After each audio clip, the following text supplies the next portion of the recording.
thank you very much. We've just had a great meeting, a really good, very productive meeting. We have one thing in common. We want this city of ours that we love to do very well.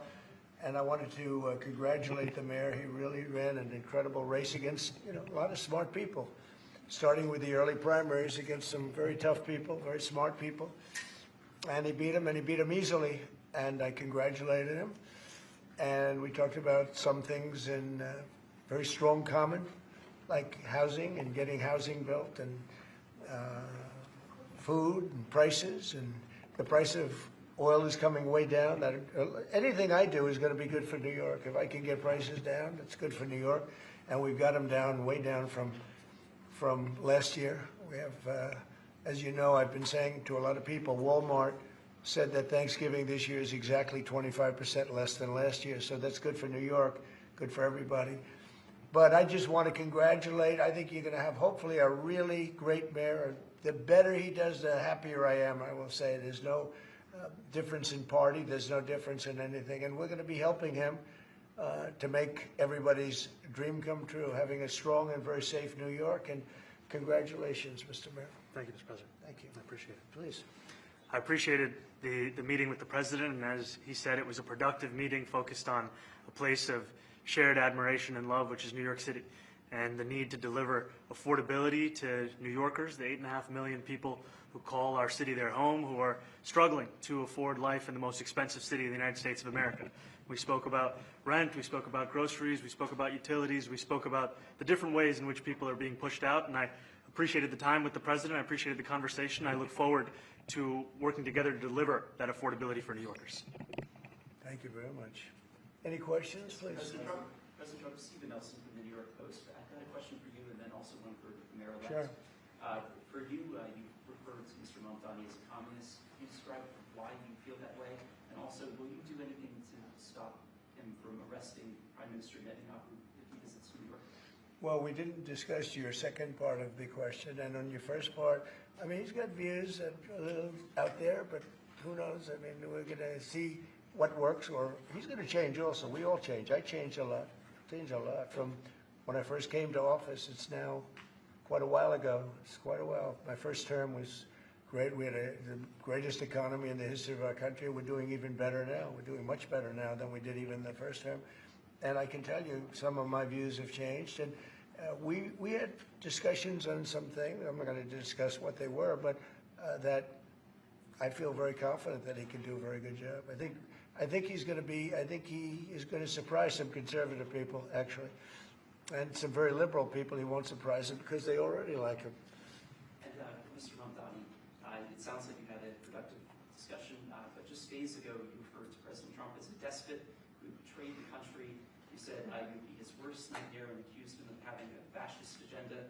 Are you planning to retract any of these remarks in order to improve your relationship? I think both President Trump and we are very clear about our positions and our views, and what I really appreciate about the president is that the meeting that we had focused not on places of disagreement, which there are many, and also focused on the shared purpose that we have in serving New Yorkers.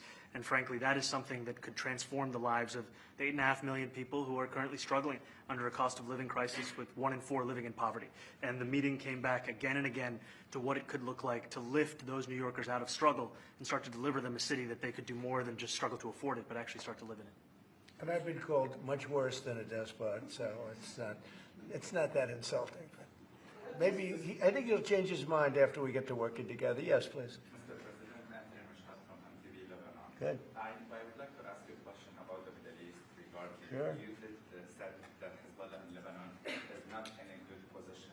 And Lebanon now is the final unresolved after Gaza and Syria.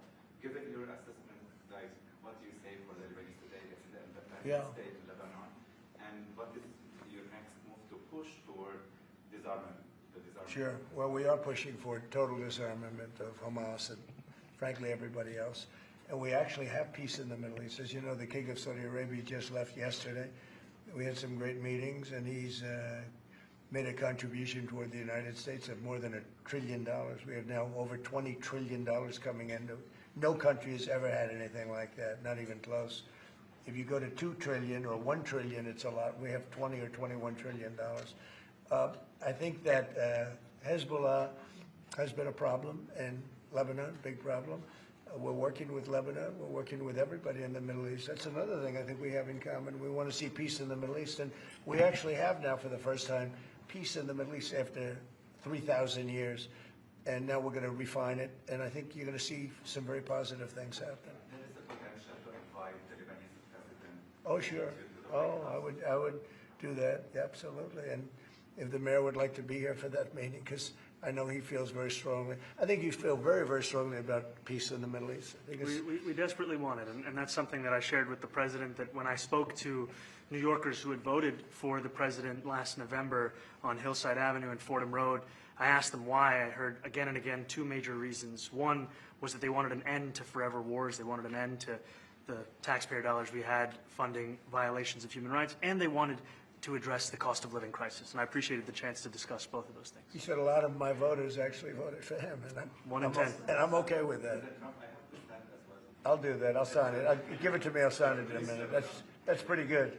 Mr. President, Yeah, please. you threatened to send federal troops to New York City. You both have differences when it comes to ICE agents Right. in New York City. Mr. Mamdani, you called ICE a rogue government entity. I wonder how you reconcile your differences on both of those issues. Well, I think we're going to work them out, and I think that if we have known murderers and known drug dealers and some very bad people, you know, we want to get them out. And the mayor wants to have peace. We discussed this at great length, actually, maybe more than anything else. He wants to have a safe New York. Ultimately, a safe New York is going to be a great New York. If it's not safe, no matter how well we do with pricing and with anything else, we can talk about anything you want. If you don't have safe streets, it's not going to be a success. So we're going to work together. We're going to make sure that if there are horrible people there, we want to get them out. I think he wants to get them out, maybe more than I do. So we'll work together. We discussed it at great length. Yes, please. Yeah, two questions, if I may. One for you, Mr. President, from BBC in a second. But first of all, for the Mayor-elect. You're both, from different parts of the political spectrum, you're both